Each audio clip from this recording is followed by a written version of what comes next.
Hello friends, एक बार फिर स्वागत है आपका अपने यूट्यूब चैनल श्री एस.एन.पी मैथमेटिक्स पर। फ्रेंड्स, जैसा कि आप लोग जानते हैं कि इन दिनों हम क्लास 10th में मैथ का चैप्टर 3 दो चर वाले रैखिक समीकरण युग कर रहे थे। इसके पिछले वाले वीडियो में हम लोगों ने एक्सरसाइज 3.5 पूरी तरीके से समाप्त कर ली थी। आज हम लोग एक नई एक्सरसाइज 3.6 स्टार्ट कर रहे हैं और इसी एक्सरसाइज के साथ ये चैप्टर भी समाप्त हो रहा है। ठीक है, तो फ्रेंड्स आज हम लोग एक्सरसाइज 3.6 के क्वेश्चन करेंगे। अगर आप लोग ध्यान से देखते आ रहे होंगे तो आप लोग देखे होंगे कि अभी तक जो हमें इक्वेशन दे रखी थी ना, समीकरण जो दे रखी थी, उसमें जो चर राशियां होती थी एक्स वाई होती थी, वो हमें कभी डिवाइड में नहीं होती थी। मतलब जैसे भिन्न होता है ना, मान लीजिए 3/2, 2/3, 4/5, तो जो चर राशियां होती थी वो अभी तक हमें हर में नहीं दे रखी थी, लेकिन इस एक्सरसाइज में अब चर राशियां हर में दे रखी हैं। मतलब ये समीकरण जो दे रखे हैं वो रैखिक समीकरणों के युग्म नहीं हैं। तो हमें पहला काम इसमें ये करना है कि इन समीकरणों को पहले हमें रैखिक समीकरण युग्म में बदलना है, उसके बाद में फिर हम मान निकाल पाएंगे। तो ये प्रश्न कह भी यही रहा है कि निम्न समीकरणों के युग्मों को रैखिक समीकरणों के युग्म में बदल करके हल कीजिए।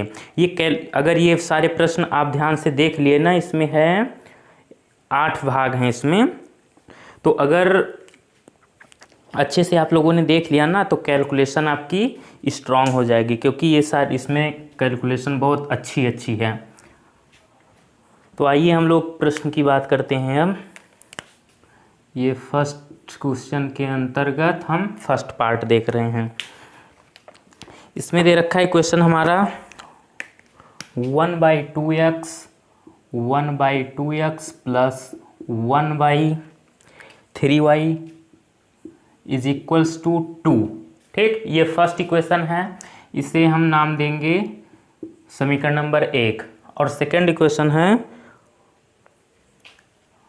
1/3x plus 1/2y is equals to 13/6। इसे आप नाम दे दीजिए समीकरण नंबर 2। अब ध्यान दीजिएगा, आपको करना क्या है, जब भी कभी समीकरण दिए हों और चर राशियां हर में दे रखी हों, डिवाइड में नीचे, तो सबसे पहले हम उसको समीकरण युग्म में बदलेंगे। कैसे बदलेंगे? इधर देखो, हेलो, इधर हम क्या करेंगे, मानेंगे। सबसे पहले मानेंगे क्या मानेंगे, समझने वाली बात ये है, हम उसे मानेंगे जो दोनों में हो। क्या हो? जो दोनों में हो। तो दोनों के पास क्या है, 1/x और 1/x। 1/x दोनों में है और 1/y दोनों में है। कैसे? देखिए, ये 1/2x लिखा है, हम इसे क्या लिख सकते हैं, हम इसे लिख सकते हैं 1/2 गुणे में 1/x। क्यों नहीं लिख सकते जी? बिल्कुल लिख सकते हैं। ऐसे 1/3 गुणे 1/y, 1/3y को हम लिख सकते हैं 1/3 गुणे 1/y। ठीक है, तो ये कॉन्सेप्ट समझ में आया आपको? अगर समझ में आया है तो अच्छी बात है, और नहीं समझ में आया तो और अच्छी बात है। तो हम देखिए मानेंगे, सबसे पहले क्या मानेंगे कि जो 1/x और इसमें भी 1/x, तो हम मानेंगे 1/x इज इक्वल्स टू, आप a मान लो, कुछ भी मान लो आप, जो आपकी इच्छा, और इसे हम नाम दे देंगे समीकरण नंबर 3। और क्या मानेंगे 1/y,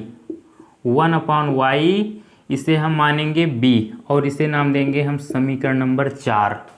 अब होने क्या वाला है आगे, ये देखिए।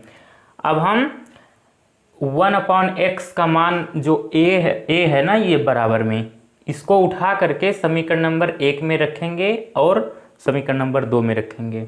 तो जहाँ जहाँ 1/x और 1/y है, वहाँ हम क्या रखेंगे, अब a और b। तो रखिए रखिए 1/2x, तो ये हो जाएगा हमारा, क्या हो जाएगा, a/2।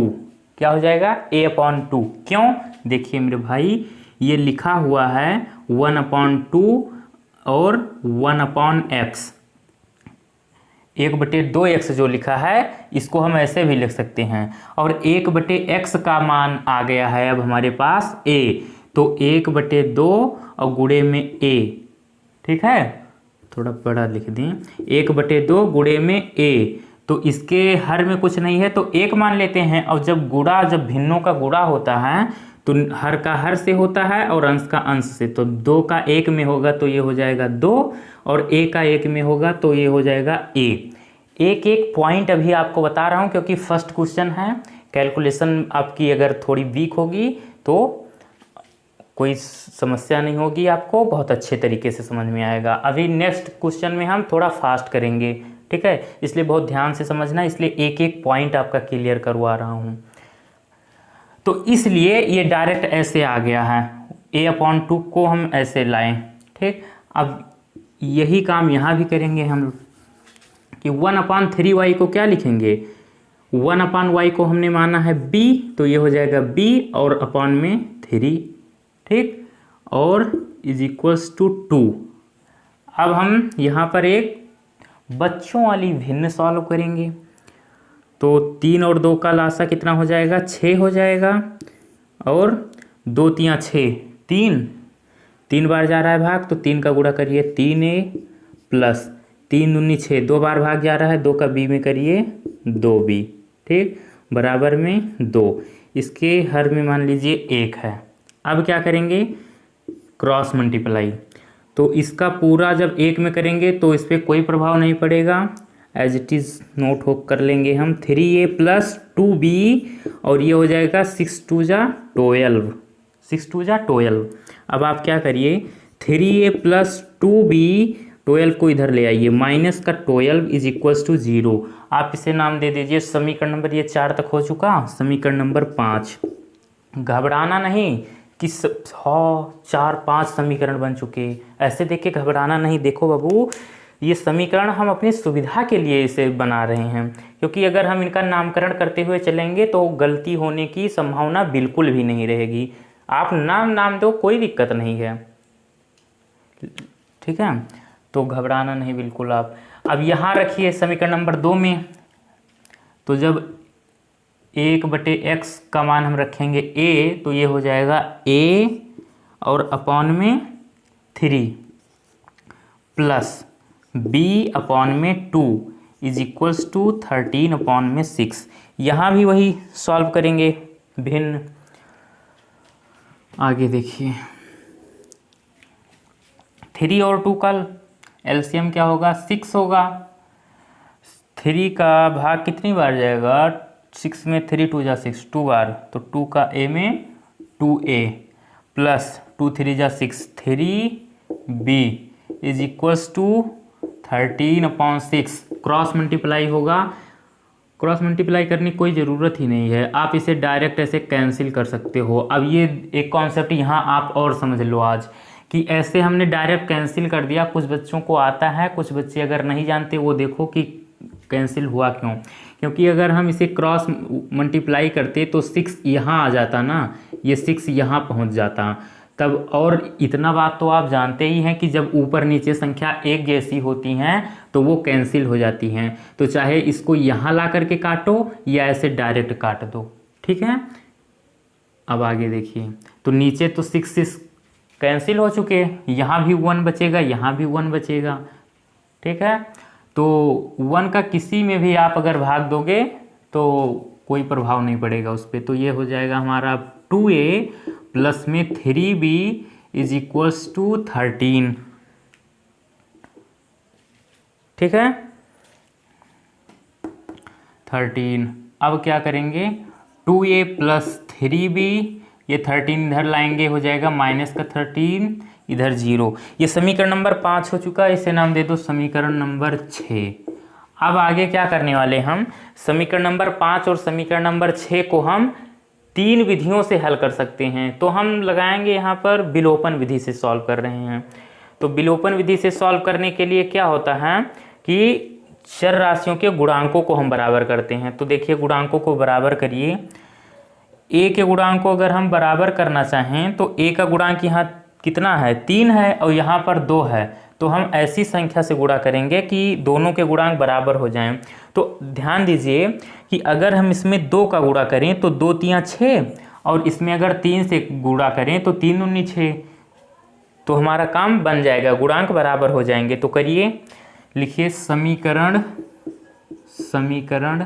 नंबर 5 में 2 से, समीकरण नंबर 5 में 2 से तथा समीकरण नंबर 6 में 3 से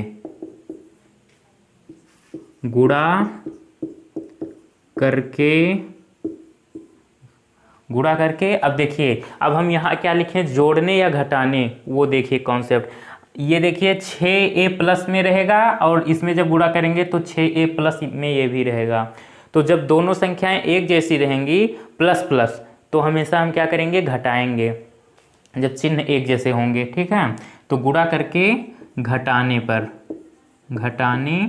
पर तो गुणा करिए समीकरण नंबर 5 में किससे, 2 से, तो गुणा करिए 2 से, 2 तियाँ 6, 6a प्लस में 2 दूनी 4b और माइनस का, इसको आप क्या करिए, इसको आप यहाँ भेज दीजिए, इसको आप इधर ही रखिए। तो ये बराबर में 12 रहेगा और ये बराबर में 13 रहेगा, ठीक है। तो 2 से गुणा करेंगे जब आप इसमें, तो ये स्टेप लिखने की कोई ज़रूरत ही नहीं है, हटाओ इसे। तो बराबर में किससे किए हम गुणा, 2 से, तो 12 दूना 24, ठीक है। अब इसमें गुणा करिए किससे, 3 से करेंगे, तो 3 दूनी 6a प्लस 3 त्रिका 9b बराबर 13 तियाँ 39।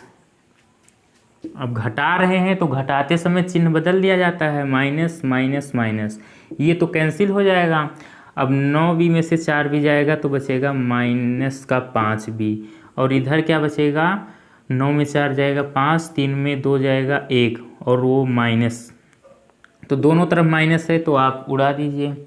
तो b बराबर 15/5, 5 से कम 5, 5 तियाँ 15, तो b बराबर कितना आ गया, 3, b बराबर 3 आ गया।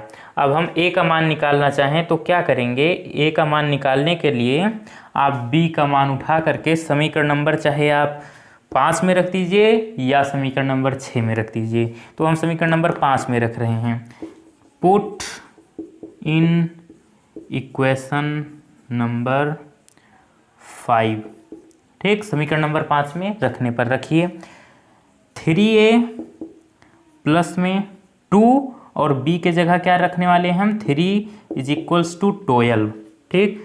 तो 3a प्लस 3 2 जा 6 = 12, 3a, अब 6 को उधर भेजोगे तो माइनस हो जाएगा और 12 में से 6 जाएगा तो बचेगा 6। तो अब क्या होगा, ये 3 इसके बटे में चला जाएगा, 3 1 जा 3, 3 2 जा 6, तो a = 2 आ गया हमारे पास। अब a = 2 और b = 3 आया। अभी हमारा क्वेश्चन कंप्लीट नहीं हुआ है, अभी हम क्या करेंगे, अभी a और b का मान हम कहाँ रखेंगे, समीकरण नंबर 3 और 4 में रखेंगे, तब जा कर के कहीं x और y का मान निकलेगा।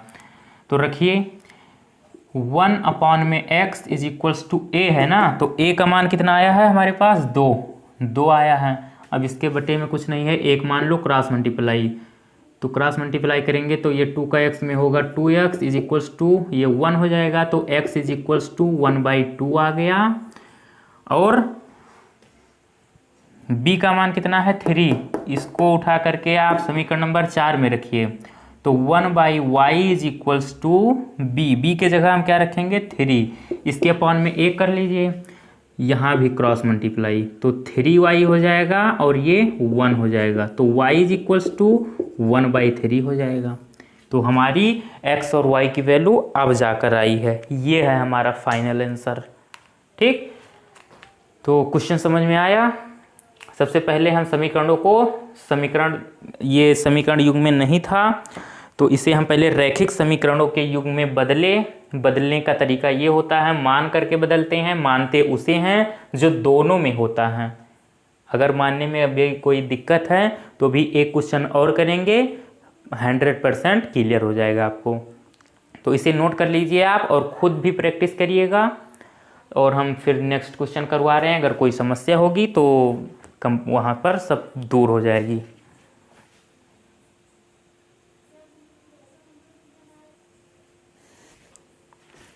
अब हमारा सेकेंड पार्ट है। देखिए, पहले तो हम इसे क्या करेंगे, रैखिक समीकरण युग में बदलेंगे। ठीक है, तो बदलिए। उसके लिए हम मानते हैं बाबू, क्या करते हैं, मानते हैं। क्या मानेंगे, बात ये है कि हम माने तो क्या माने, तो मानेंगे हम उसे जो दोनों समीकरणों में हो। तो दोनों समीकरणों में क्या दिख रहा है आपको, दोनों समीकरणों में हमें दिख रहा है 1/√x, 1/√x और 1/√y। देखिए कॉन्सेप्ट ये है कि 2 और इनटू में √1/x को हम लिख सकते हैं, क्या लिख सकते हैं, 2/√x। तो ये इस फॉर्म में लिखा हुआ है और इसको हम इस फॉर्म में नहीं लिख सकते जी, बिल्कुल लिख सकते हैं। तो इसका मतलब कि 1/√x यहाँ भी है, यहाँ भी है, और सेम ऐसे ही सिस्टम है इसमें भी कि 1/√y यहाँ भी है, यहाँ भी है। तो जो दोनों में होगा हम हमेशा उसे मानेंगे। तो माने, क्या माने कि 1/√x is equals to a, इसे नाम दे दीजिए, समीकरण नंबर 2 हो चुका, 3, समीकरण नंबर 3। और 1/√y is equals to b, इसे नाम दे दो समीकरण नंबर 4। ठीक है, अब देखिए आगे क्या करेंगे हम लोग। अब जहां जहां 1/√x है वहां वहां हम a रखेंगे और जहां 1/√y वहां b रखेंगे। रखिए, रखते हैं अब हम। तो 1/√x के जगह जब a रखेंगे तो ये क्या हो जाएगा, 2a हो जाएगा, और प्लस में ये 3b हो जाएगा और बराबर में 2 हो जाएगा। क्यों हीरो, तो अब क्या होगा, इसे समीकरण नंबर 5 नाम दे दो। और फिर यहाँ जब रखेंगे तो ये हो जाएगा 4a और प्लस नहीं सर, माइनस होगा, -9b और बराबर में -1, समीकरण नंबर इसे आप नाम दे दो 6। अब हम यहाँ पर क्या करेंगे, यहाँ हम विलोपन विधि से क्या करेंगे, a और b का मान निकालेंगे। तो विलोपन विधि के लिए क्या किया जाता है, सबसे पहले गुणांकों को बराबर करते हैं। गुणांक बराबर नहीं है इसमें, तो बराबर अगर करें तो कैसे करें, यहाँ पर देखिए a का गुणांक 2 है, यहाँ a का गुणांक 4 है। तो अगर हम समीकरण नंबर 5 में 2 से गुणा कर दें तो 2 दूनी 4 और ये 4 बराबर हो जाएगा।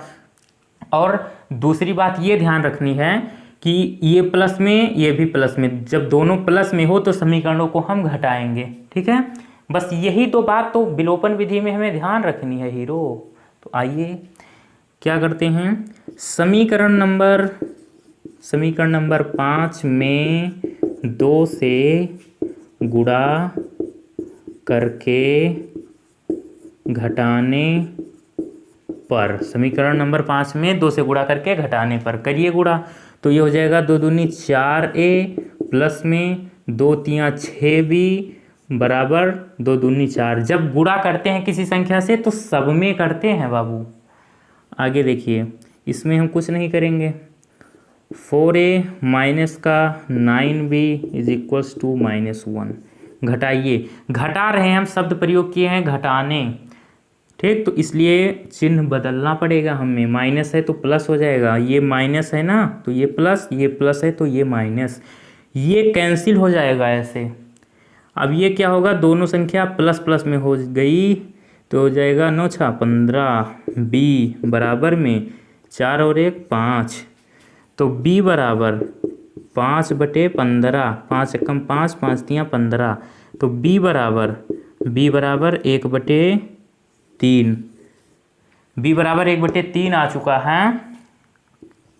अब अगर हम b का मान उठा करके समीकरण नंबर आप रख दीजिए 5 में, तो वहां से a का मान निकल आएगा। तो रखिए 2a और प्लस में 3, b का मान क्या रखने वाले हैं हम 1/3 बराबर में 2। तो ये बबुआ कैंसिल हो गया, ये खल्लास, काम खत्म उसका। अब ये बचा 2a + 1 = 2। तो 2a = ये इधर जाएगा तो माइनस हो जाएगा, 2 - 1। तो 2a = 2 में 1 किए माइनस, तो बचा 1। तो a = 1/2 आ गया हमारे पास। अब a का मान आ गया, b का मान आ गया। अब हम a और b का मान उठा करके समीकरण नंबर 3 व 4 में रख देंगे। क्या करेंगे, समीकरण नंबर 3 व 4 में रखेंगे। तो रखिए 1/√x बराबर में a है, तो a का मान निकल के आया 1/2। तिरछा गुणा करिए, तिरछा गुणा जब करेंगे तो ये क्या हो जाएगा, √x = 2। ठीक। अब देखिए यहाँ पर एक नया कॉन्सेप्ट और जान लीजिए कि जब हम अंडर रूट हटाते हैं एक तरफ तो दूसरी तरफ वर्ग हो जाता है। कुछ भी लिखा हो उसका वर्ग हो जाएगा। तो यहाँ से जब अंडर रूट हम हटाएंगे तो 2 का वर्ग हो जाएगा, तो x बराबर 2 दूनी 4 हो जाएगा। ठीक है, ये नया कॉन्सेप्ट रहा होगा कुछ बच्चों के लिए कि जब हम अंडर रूट हटाते हैं तो वर्ग हो जाता है दूसरी तरफ। अब फिर क्या करिए, x का मान तो आ चुका है, अब y का मान अभी हमें निकालना है। तो 1/√y = b है ना, तो b का मान कितना आया है 1/3। 1/3 तिरछा गुणा करिए, √y हो जाएगा =3। तो अब यहाँ भी अंडर रूट हटेगा इधर से, इधर इसका क्या हो जाएगा, वर्ग हो जाएगा। तो y = 3 का वर्ग कितना होता है, 3 × 3 = 9। तो y का मान आ गया 9। अब करिए क्या, आप मुश्किल से 1 मिनट लगेगा, आप आंसर भी चेक कर लीजिए। आंसर कैसे चेक करेंगे, आप x और y का मान उठा करके समीकरण नंबर चाहे 5 में रख दो, नहीं 5 में नहीं बबुआ हीरो, 5 में नहीं, समीकरण नंबर चाहे आप रख दो कहाँ पे, 1 में या 2 में। तो रख कर देखो, 2/√x और √x की वैल्यू आई है 4 और प्लस में 3 अपॉन में √y की वैल्यू कितनी आई है 9। इसे सॉल्व करिए और अगर सॉल्व करने पर 2 आ जाए तब तो आंसर सही है, अन्यथा आंसर हमारा गलत है। तो सॉल्व करिए, ये करते हैं। 4 अंडर रूट में 4 है तो 4 किसका वर्ग है, 2 का वर्ग है बबुआ। 4 का वर्गमूल कितना होगा 2। 3/9 किसका वर्गमूल है 3 का। तो ये तो कट गया, पूरा कट गया, चाहे काट दो, ऊपर नीचे एक जैसी जब संख्या होती हैं तो कट जाती हैं। तो 1 आएगा यहाँ भी और 1 आएगा यहाँ भी, तो 1 + 1 = 2, ऐसे जान लो आप। आ गया 2 और यहाँ भी 2 आ गया, तो इसका मतलब आंसर हमारा सही है। तो अगर आप नोट करना चाहें तो इसे नोट कर सकते हैं या स्क्रीनशॉट ले सकते हैं।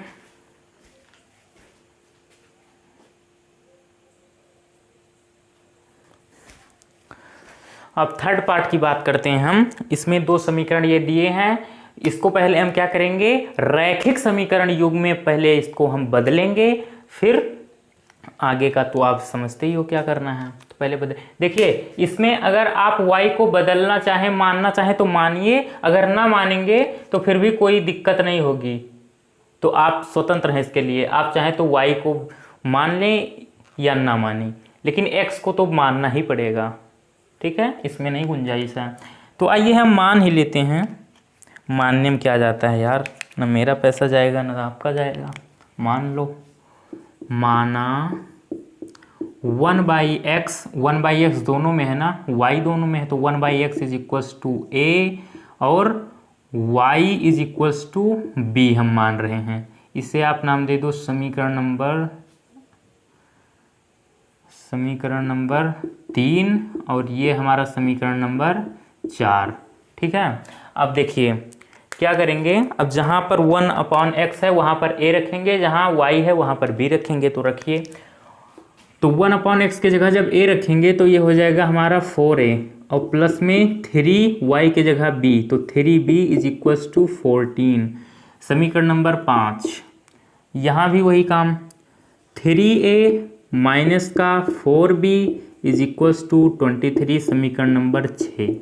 ठीक है, अब क्या करेंगे, अब हम विलोपन विधि से a और b का मान निकालेंगे। उससे पहले क्या किया जाता है विलोपन विधि में, सबसे पहला काम है कि चर राशि के गुणांकों को बराबर करना है। अगर है तब तो ठीक है, अगर नहीं है तो हम करेंगे बराबर। तो देखिए a का गुणांक 4 है, यहाँ 3 है, नहीं बराबर है। इसका देखिए 3 है 4 है, दोनों का नहीं बराबर है। तो हम क्या करें कि ये बराबर हो जाए। तो देखिए अगर हम इसमें किससे गुणा कर दें, अगर हम इसमें 3 से गुणा कर दें और इसमें 4 से कर दें तो 3 चौक 12 ये हो जाएगा और 4 तियाँ 12 ये, बस काम बन गया। अपना काम बनता, भाड़ में जाए जनता। तो करिए, समीकरण नंबर 5 में 3 से तथा समीकरण नंबर 6 में कितने से, 4 से गुणा करके अब आगे देखिए, अभी हम रुक जाएंगे। गुणा जब करेंगे तो देखिए चिन्ह क्या रहेंगे दोनों के, ये भी प्लस ये भी प्लस, तो दोनों जब प्लस में रहेंगे तो हम घटाएंगे, गुणा करके घटाने पर। और वहीं अगर ये माइनस का 3 होता, यहाँ पर माइनस लगा होता तो हम यहाँ लिखते जोड़ने पर। ठीक है, अब देखिए तो गुणा करिए, समीकरण नंबर 5 में गुणा करिए आप किससे, 3 से करेंगे ना, तो ये हो जाएगा 3 चौक 12a प्लस में 3 त्रिका 9b बराबर 14 तियाँ 42।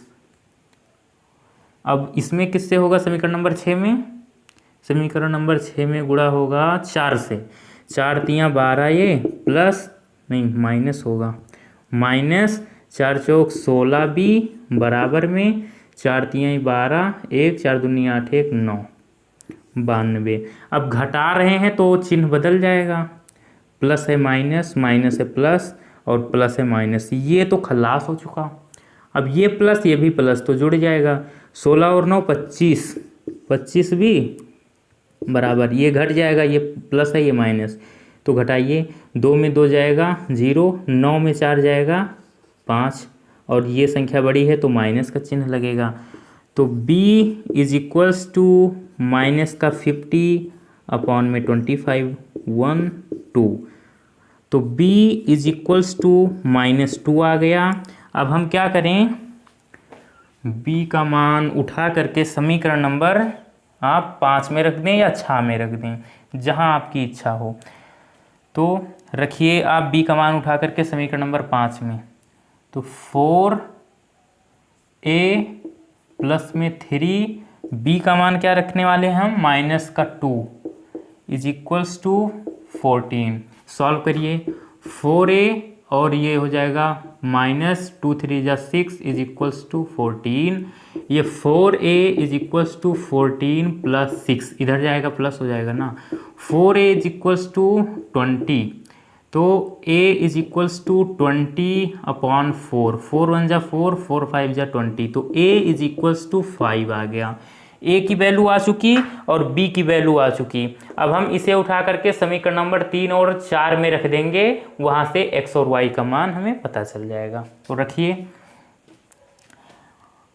आप लैंग्वेज अगर बीच बीच में लिखना चाहें तो ऐसे लिख सकते हैं कि a और b का मान समीकरण नंबर 3, आप ऐसे लिखिए, a का मान समीकरण नंबर 3 में व b का मान समीकरण नंबर 4 में रखने पर, और सुंदर लगेगा देखने में। ठीक है, तो 1 अपॉन में x is equals to a, एक का मान है 5 तो 5 रखिए, कुछ नहीं है अपॉन में 1, क्रॉस मल्टीप्लाई, ये 5x is equals to, a का मान हाँ 5 ही आया था 1, तो x इज इक्वल्स टू 1/5।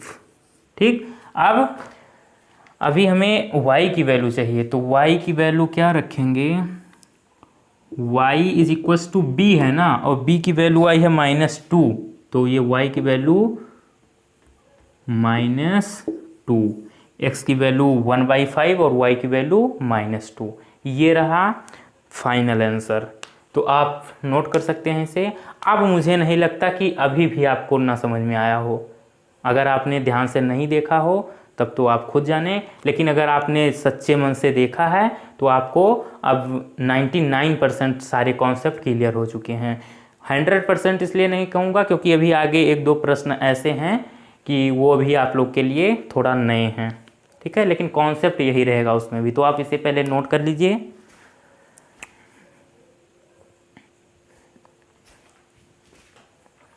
हाँ, अब फोर्थ पार्ट है हमारा। इसमें 2 इक्वेशन दे रखी हैं। अब इसको हम देखते हैं। देखिए इसमें आपको क्या दिख रहा है कि जिसे हम माने, और मानेंगे किसे, मैंने बताया, बार बार चिल्ला रहा हूं कि हम उसे मानेंगे कि जो दोनों के पास हो। तो दोनों में क्या दिख रहा है, दोनों समीकरणों में 1/x-1 यहाँ भी है, यहाँ भी है। क्यों? क्योंकि कॉन्सेप्ट अभी मैंने आपको बताया है कि जैसे 6/x-1 है, इसे हम क्या लिख सकते हैं, 6/x-1 को इसे हम लिख सकते हैं 6 गुणे 1/x-1, ये लिख सकते हैं ना। और इसी तरह 5/x-1 को 5/x-1 को हम क्या लिख सकते हैं, 5/x-1 को हम लिख सकते हैं 5 गुणे 1/x-1। तो 1/x-1 यहाँ भी है, इस वाले में भी, और यहाँ भी है, ठीक है। कॉन्सेप्ट पकड़ो भाई, कॉन्सेप्ट, क्वेश्चन मत रटने की कोशिश मत किया करो। तो दोनों में क्या, x-1 और y-2। तो मानिए आप, माना 1/x-1 बराबर a और 1/y-2 बराबर b, ये माना है हमने। अब जहाँ जहाँ x-1 है वहाँ a रखिए, जहाँ y-2 है वहाँ पर आप b रखिए। रखिए भाई। तो 5/x-1 की जगह a रखेंगे तो 5 ये, प्लस में ये b हो जाएगा और बराबर 2, ठीक। समीकरण नंबर नाम दे दो इसे 3। अब आगे देखिए, यहाँ भी वही काम, ये 6 ये और माइनस का 3b बराबर में 1, समीकरण नंबर 4, ठीक। अब क्या करिए, वही अपनी विलोपन विधि बढ़िया है, उसी को आप लगा दीजिए। तो उसके लिए क्या किया जाता है, गुणांकों को बराबर करना पड़ता है। बराबर नहीं है ना, अगर होता तो नहीं करते। तो करिए पहले। देखिए यहाँ पर b का गुणांक 3 है और यहाँ पर b का गुणांक 1 है, ठीक। तो अगर हम 3 से गुणा कर दें समीकरण नंबर 3 में तो बराबर हो जाएगा गुणांक। और चिन्ह दोनों के विपरीत हैं, ये प्लस ये माइनस, तो चिन्ह विपरीत हैं, तो क्या करेंगे, जोड़ देंगे समीकरणों को। तो आप क्या करेंगे, समीकरण नंबर 3 में 3 से गुणा करके जोड़ने पर, ठीक है। लिख दीजिए आप सुनहरे अक्षरों में, समीकरण नंबर 3 में 3 से गुणा करके जोड़ने पर, किसके साथ जोड़ने पर, समीकरण नंबर 4 के साथ जोड़ने पर। हीरो मेरे सुपरस्टार, देखो इधर, 3 से गुणा करिए, 3 × 5 = 15a प्लस 3b बराबर 3 दूनी 6। अब इसमें गुणा नहीं कर रहे हैं हम, 6 ये माइनस 3b बराबर का 1, जोड़ रहे हैं। शब्द हमने प्रयोग किया है जोड़ने पर चिन्ह नहीं बदला जाता। अगर बदल दोगे तो भैया खेला खराब हो जाएगा तुरंत। तो जोड़िए 15 और 6 21 है, ये खल्लास हो चुका, और ये 6 1 7, तो a बराबर 7/21, ये बटे में हो जाएगा ना जब यहाँ जाएगा, तो 7 × 7 7 × 21, तो a बराबर 1/3, a बराबर 1/3। अभी हमें b बराबर चाहिए, तो b बराबर के लिए क्या करेंगे, यहीं पर निकाल लो, क्या जा रहा है अपना। b का मान निकालने के लिए 1 के मान को उठा करके हमें समीकरण में रखना होगा, चाहे आप यहाँ रख दीजिए समीकरण नंबर 3 में या समीकरण नंबर 4 में। तो हम यहीं पर रख दे रहे हैं 5 × a का मान आया है कितना, 1/3 प्लस b = 2। तो 5/3 हो जाएगा। क्यों? क्योंकि इसके बटे में कुछ नहीं, तो एक मान लो जब भिन्नों का गुणा होता है तो हर का हर से होता है, अंश का अंश से होता है। करिए 5 का 1 में 5, 3 का 1 में 3, ठीक है, प्लस b बराबर 2। तो b को तो आप ऐसे रखो और 5/3 को उधर जब भेजोगे तो ये हो जाएगा हमारा माइनस का 5/3। अब ये इसके बटे में कुछ नहीं, एक मान लो। अब एक छोटी सी भिन्न सॉल्व करनी पड़ेगी आपको।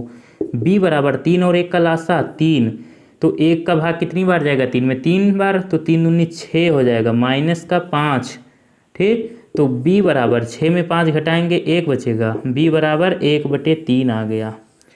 a बराबर आया है कितना? 1/3 और b बराबर 1/3, दोनों बराबर आ रहे हैं, कोई दिक्कत नहीं। आइए अब हम इस मान को उठा करके कहाँ, यहाँ रख रहे हैं, कहाँ, ये 1/x - 1 बराबर a का मान कितना आया है? 1/3, 1/3 क्रॉस मल्टीप्लाई करिए, तो जब इसका होगा इसमें तो इस पर तो कोई प्रभाव नहीं पड़ेगा, लेकिन ये हो जाएगा 3।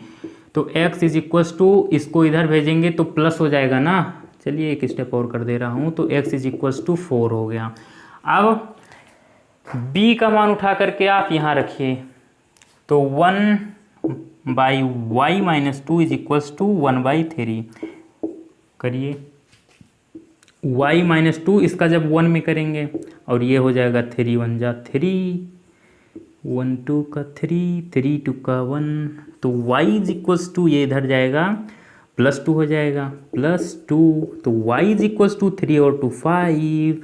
ये हमारा final answer, x = 4, y = 5। This is your final answer. अब तो मुझे नहीं लगता भाई कि अभी भी आपको नहीं समझ में आया। अगर नहीं आया है भाई तो आप खुद उसके जिम्मेदार हैं, क्योंकि मैंने प्लस माइनस तक का जोर जोर से चिल्ला कर बताया है। एक एक पॉइंट मैंने अपने जान में नहीं छोड़ा है कि बच्चों को कहीं पर कोई डाउट रहे। अब आगे आप जानिए कि आपकी दिक्कत कहाँ हो रही है। ले लिया स्क्रीनशॉट? तो फ्रेंड्स आज का वीडियो हम यहीं पर समाप्त करते हैं। आगे के प्रश्नों को हम नेक्स्ट वीडियो में देखेंगे। तो फ्रेंड्स आज का वीडियो आप लोग को कैसा लगा? अगर अच्छा लगा हो, क्वेश्चन समझ में आए हों, तो प्लीज़ वीडियो को लाइक करिएगा। और अगर अभी पहली बार हमारे चैनल पर आए हैं तो प्लीज़ चैनल को सब्सक्राइब कर लीजिएगा और अपने फ्रेंड्स लोग को भाई खूब शेयर करो। देखो आप लोग के लिए हम इतनी मेहनत कर रहे हैं, देख रहे हो पसीना भीगे हुए हैं एकदम, और आप इतना भी नहीं कर सकते, केवल शेयर ही तो करना है। खूब शेयर कीजिए और हम लोग मिलते हैं अब एक नए वीडियो में। Bye bye, see you.